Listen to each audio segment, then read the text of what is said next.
George Walker, who was born in 1922 and died in 2018, was an American composer, pianist, and organist who was the first African American to have won the Pulitzer Prize for Music, which he received for his work Lilacs in 1996.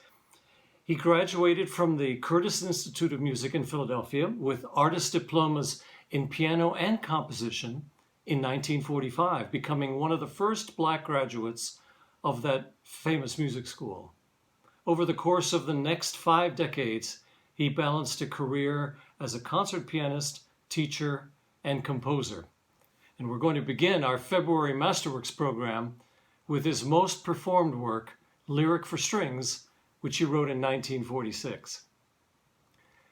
William Grant Still, who was born in 1895 and died in 1978, was an American composer of nearly 200 works, including 5 symphonies and 9 operas.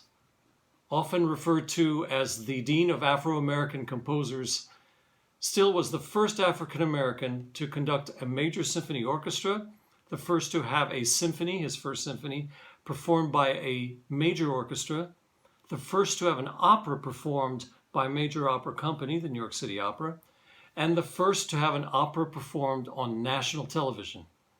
And from his extensive catalog, we've chosen to play the first Austin performances of his last symphony, the 5th, called Western Hemisphere.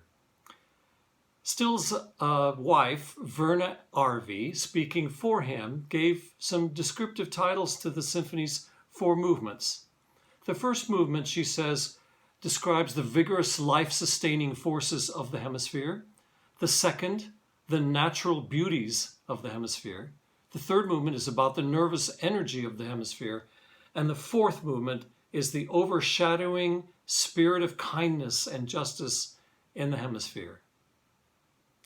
The prize-winning pianist Stuart Goodyear was born and raised in Toronto to a Trinidadian mother and British father. He attended the Royal Conservatoire of Music in Toronto, the Curtis Institute of Music in Philadelphia, just like George Walker, and the Juilliard School.